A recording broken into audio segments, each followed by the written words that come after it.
Well, first, just want to say thank you to the crowd. Obviously, to have a 4 sellout in a row, and I knew it was going to be a little bit late arrival, a little chilly, 11 o'clock game. So, but I looked up in the middle of that first quarter and saw an atmosphere that our guys are getting used to playing in front of, and I think our guys really took that to heart this week. I challenged them about let's do what we got to do to have a home field advantage, and thought they really did a good job of prepping.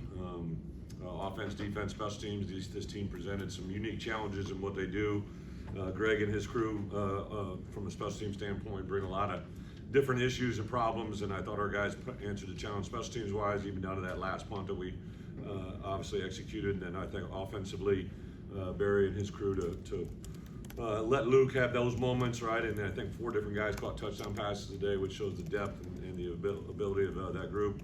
Hudson Clement is a guy. I know Thursday we were sitting in a staff meeting and Step made reference that he thought he might have had his best week of practice, and I think that showed up out there today. I grabbed him and Ashton Hollins before the game today and said, hey, I'd really enjoyed watching practice this week, and then it kind of played out. And defensively, give a lot of credit to Aaron and our defensive staff and our players, right, to answer the bell.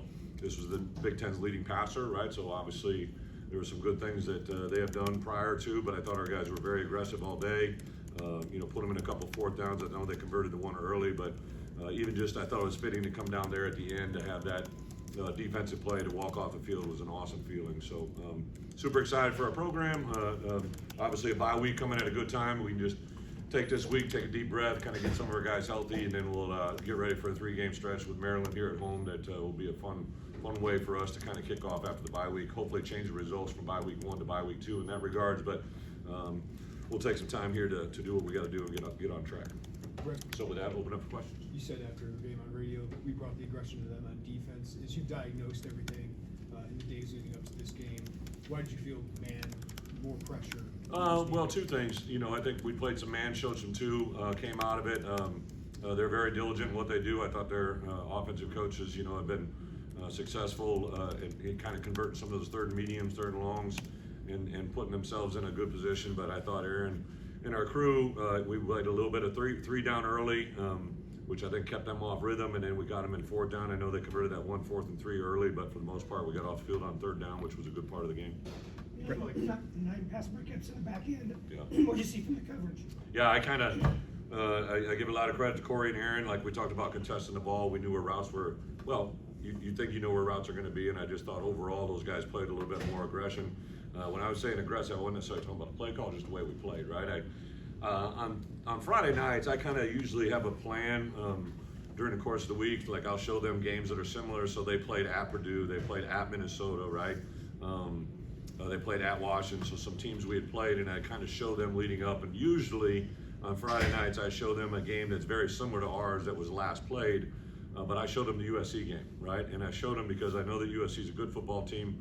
I don't even know. They're playing Michigan today, tonight. So, I just think USC is a pretty good ball club. And I looked at the way we played that game.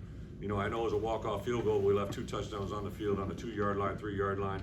And I showed them 6 plays in that game. I showed them the very first play of special teams. I showed them the last play of special teams, first 2 plays of offense, first 2 plays of defense.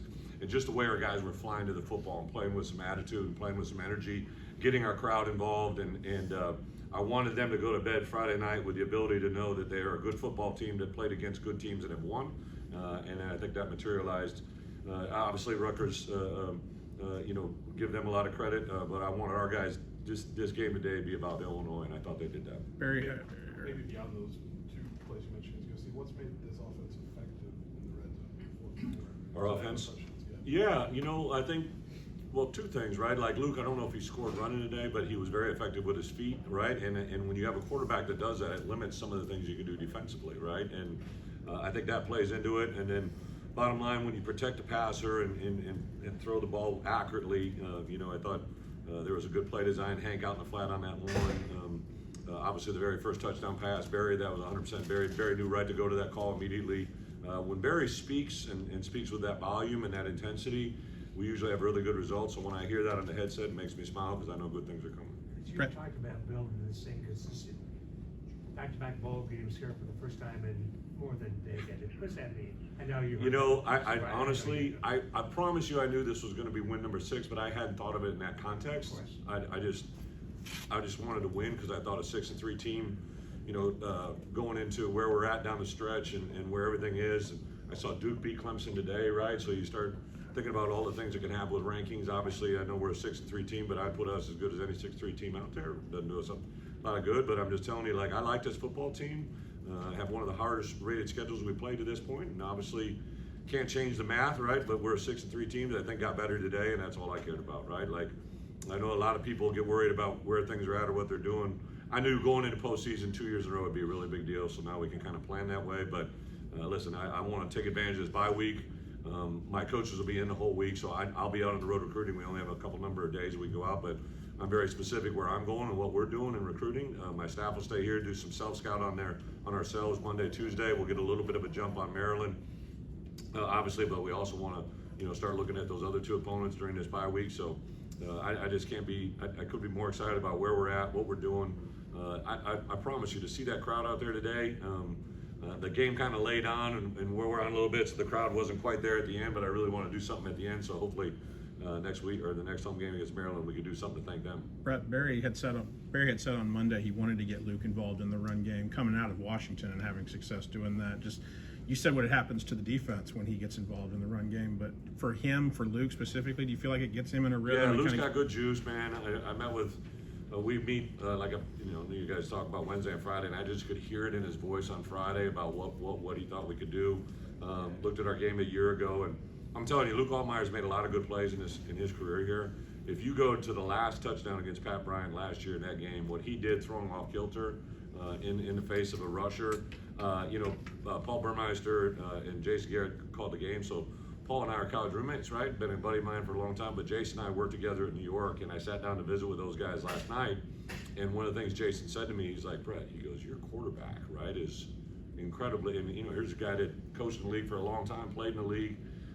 I told the OC from Rutgers, I think our two quarterbacks are two of the most underrated guys in our conference. I thought both of them kind of do a lot of really good things for the team. Both are 3-year starters, but Luke, when he's playing at a high level and we can do things that are in rhythm and on time, like, we played all different kinds of paces today. We jumped into a pace there when things faltered after that interception, which kind of flipped the game in our favor. And then at the end of the half, like, I wanted to score twice, right? Like, I wanted to, when we won the toss, well, I knew we got a chance for a double dip, so that was a really, really big deal for us. So, yeah, when our team plays with the demeanor and the attitude that they're capable of playing with, we're a really good football team. You haven't pointed on Dylan Rosiak, Leon Lowry. Yeah, Dylan, I think we'll see. Obviously, got a little bit of time to recover. We knew he wasn't going to play this week, but we do think if he's got a good week this week, good week next week, and then he probably will be able to play in that 3-game stretch. And then Leon Lowry was right on the cusp of being able to play, but obviously didn't get out there. So Leon, I do think will be back with us, and he'll probably even practice next week.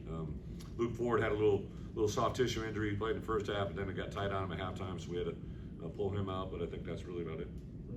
How, if at all, defensively did you involve yourself this week, and was it different than anything you've done?